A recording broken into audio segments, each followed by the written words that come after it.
Good morning. This is TCR, TroyCommunityRadio.com. I'm Clint Myers on 107.1 WTJN, and time now for the Mayor's Report. With me this morning, Mayor Michael Beamish. Good morning. Well, good morning to you, Clint. Good morning, David. Good morning to everyone out there that's listening on this great day. Got to started the week off a little on the rough side for the U.S. with Las Vegas. That was tragic, and we just need a lot of people to start praying and hoping that people come to their senses and we can live together in peace and harmony. Peace and harmony would be a start. Wouldn't it be? You had council on Monday night. We sure did, and I had the opportunity of introducing the Mayor's Youth Council.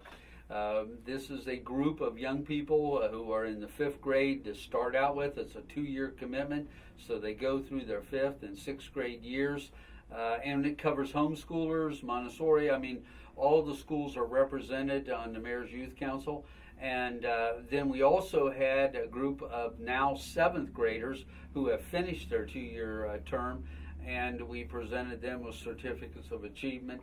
And I'll tell you, I got to say, if our world's going to be a better place, it's going to have to start with the young people, and we have some really great youth council members. Absolutely. So looking forward to that. We did have a couple of resolutions that were passed unanimously. We had all 9 members of council there. One was for the Miami County Health District that we participate every year.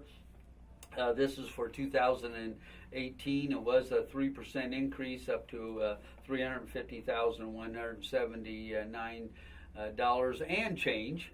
And then the second resolution was to outsource the printing of the utility bills and not to exceed $90,000 per year, and that contract expires in March of 18, so we need to be prepared to do that.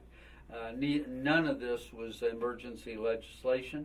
We did hear a public hearing on a rezoning in the north part of our town on Robin Hood Lane.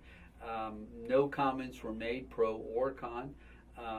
And so we will now move to a Law and Ordinance Committee meeting that will be taking place next Monday, October 9th, and it'll be at 5 o'clock in council chambers, and the committee will now discuss that. So basically that was the council meeting. We had some comments from the public, and but it was a relatively short meeting. All right. Now you do have something that's going on, Troy Skate Club, over at Hobart. Well, this is it really ties into October's Cancer Awareness Month, and I'll talk a little bit about the Pink Ribbon Girls. But yes, the Troy Skating Club, celebrating 65 years of existence. It will be on Saturday, that's today, at 12:30 at the Hobart Arena.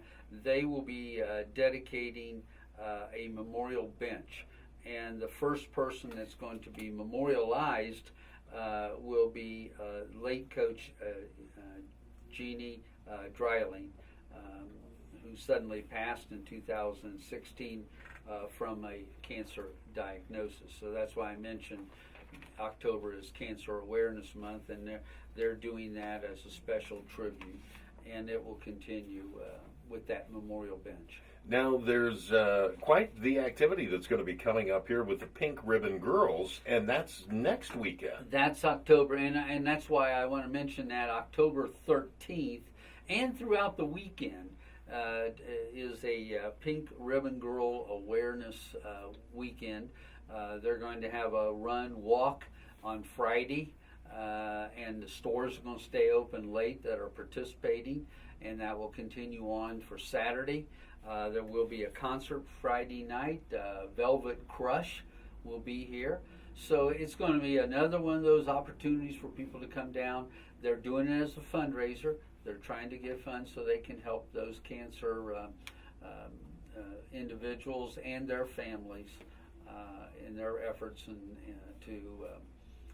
to move on in their life. Now, we had them up on the Breakfast Club, Lori and I did, and they made the comment, like you said, it is a fundraiser, run, walk, and I asked her, now, what if somebody isn't planning on participating in the run or walk? Can they still make donations? Oh, She yes. said, absolutely. In fact, I think they've set a goal. I think they'd like to see the city of Troy with, I believe, $30,000 goal. And again, goes to a great cause. It fits the month of cancer awareness. And I hope people will come down, show their support. It's another one of those well-deserved fundraising activities to be supported. Absolutely goes to a good cause.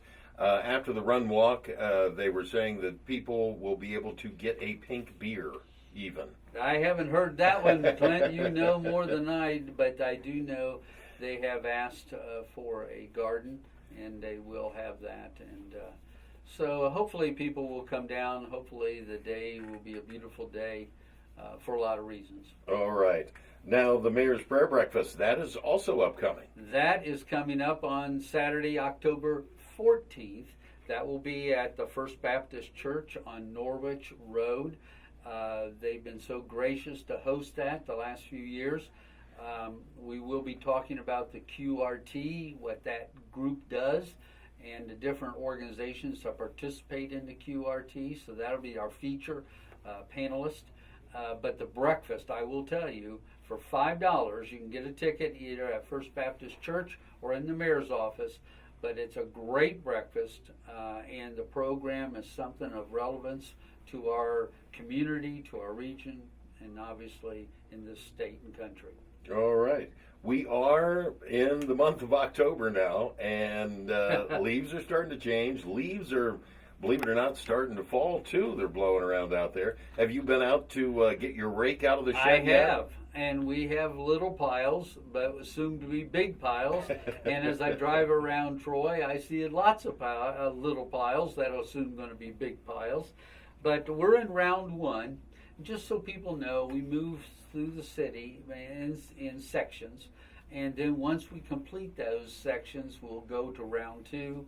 And in the past, we've had round three as well. So you start on the west side of the city and move through the city, and including the downtown area. I will tell everybody.